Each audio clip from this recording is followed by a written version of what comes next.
Can a Canadian marine theme park called Marineland get away with euthanizing 30 of its beluga whales after being denied a permit to ship them off to China? That's the big question we're going to be talking about today, because it is a big controversial thing. You know, the government that refused the permit is being getting blamed for refusing the permit because Marineland is threatening that they'll have to do euthanasia, so they'll have to actually, put them down. But is this really the question here? Should they not be mandated, that Marineland that is, mandated to be taking care of these marine mammals as they purchase the park a number of years ago?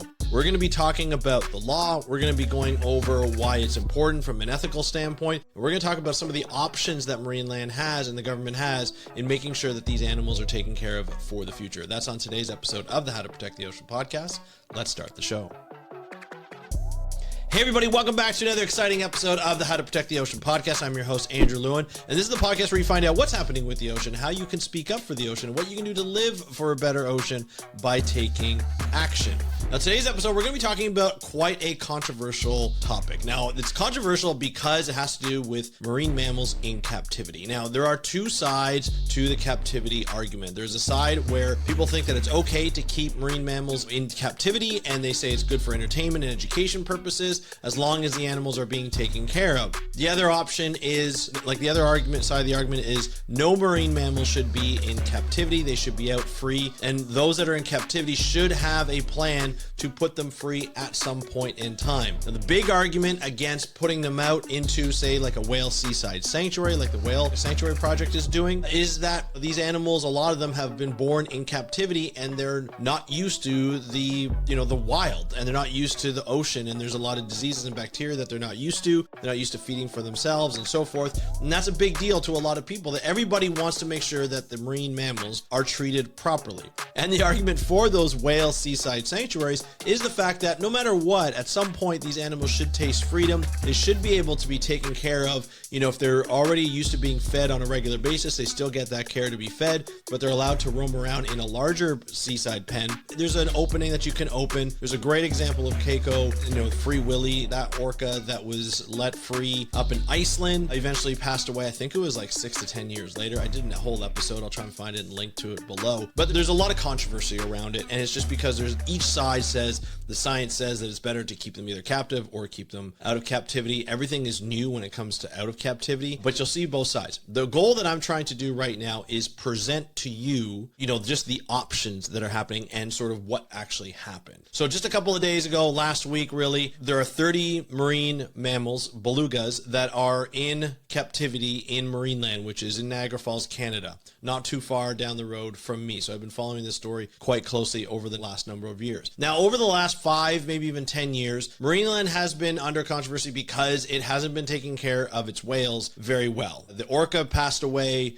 A bunch of beluga whales have passed away. Those that they've transferred around or out of the park have died after the transfer. It's because the water quality is not great. There's been a number of inspections by the Ontario government, the provincial government, where the marine park is, like where Marineland is, as well as since that time, there's been an act passed to protect marine mammals from captivity, in that you are not allowed to import or export any marine mammals without any kind of permit. And so this year, the park wasn't open. It didn't open at all as it did last year. And so they weren't making a lot of money, or weren't making any money at all from people coming to the park. And even though attendance was going down anyway, and they weren't able to take care, just as usual, they haven't been able to take care of these 30 beluga whales, which they have left over. And so they wanted to get rid of them and put them in a marine park in China. Now, marine parks in Asia are blowing up. That means they're popping up all over the place, and we're seeing them everywhere. There is a concern on the US Canadian side and advocate side, even in Europe, because we don't know how animals are treated in China. We've seen some really bad treatments of animals in the past, marine mammals as well as other mammals. We've seen polar bears be stuck in a mall, like in a little box essentially,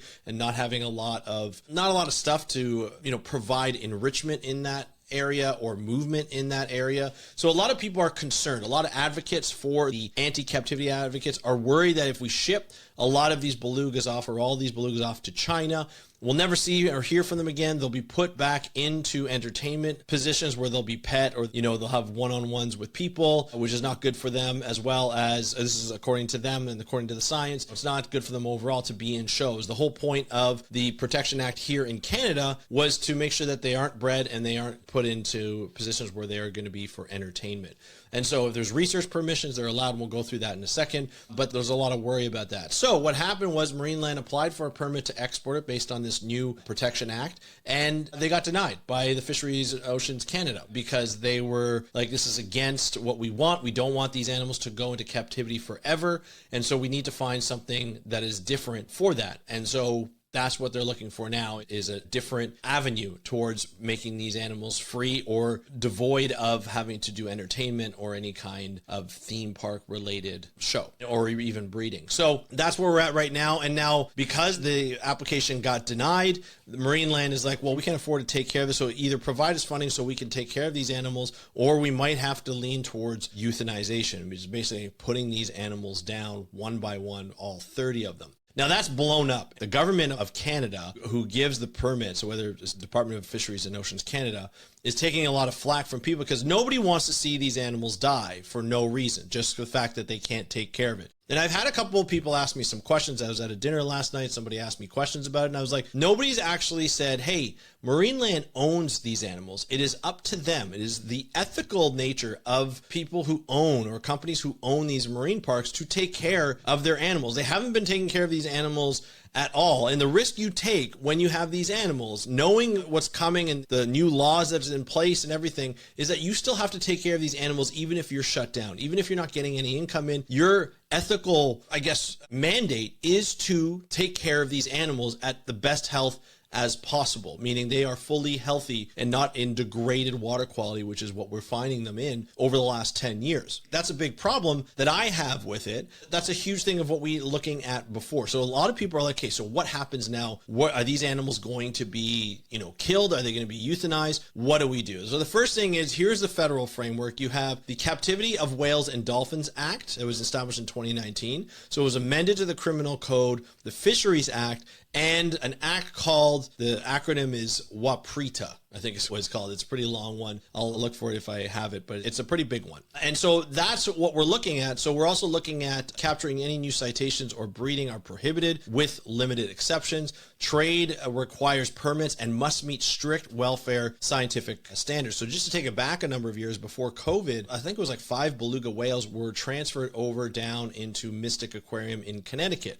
Now, with those animals that were transferred, many of them passed away. I think maybe all but one, maybe all of them passed away by the time, like maybe 3 or 4 months after they got to Mystic Aquarium. It wasn't necessarily Mystic Aquarium's problem, but the problem is the way that the assessment was done is Marineland veterinarians look over the belugas, and then Mystic looks over the belugas as well, and they deem, oh yeah, these are healthy, and then we're going to go through. But there's a conflict of interest there. There's no third-party veterinarian that's saying, hey, you know what, there's actually a problem here. We're going to call both of you out because you guys, Mystic just wanted the belugas, Marineland just wanted to get rid of the belugas, and they want to get money for that. So, there's obviously a problem there that needs to be solved at some point and time. And so I want to make sure that we got that out there, like that history. And so those animals ended up dying. There's obviously a problem with that. And so now these new laws and permits, people are going to be more strict because we don't want these animals dying in the transfer. Plus, everything with China that we don't know what happens. We're not familiar with the laws. We know what they do with marine theme parks, but still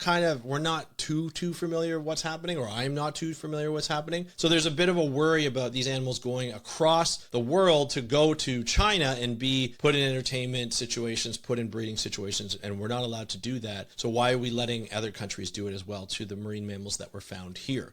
Now, when you put them back out into the ocean, into whale seaside sanctuaries, that's a possibility, but we just don't know where. It's never been done before, or it hasn't been done in a long time. There's actually a story of a beluga whale in Russia that either escaped or got let go in a pen and actually interacts with fishers and boatgoers in Russia, and will actually go fetch a ball and do all these tricks and stuff like that. And that survived. So there's a little bit of an anecdotal evidence that says, hey, you know what? These animals could survive out at sea, but we just don't know. So that's the thing. So here are the options that are next. I wanted you guys to get that information. So Marineland can submit a new narrowly tailored transfer plan that meets the federal welfare test. So DFO signaled it would consider proposals under the Fisheries Act as a compliant plan would need to show that any transfer is clearly in the animal's best interest, not for the entertainment or breeding, and that the destination meets high welfare standards with independent veterinary oversight and lifetime care guarantees.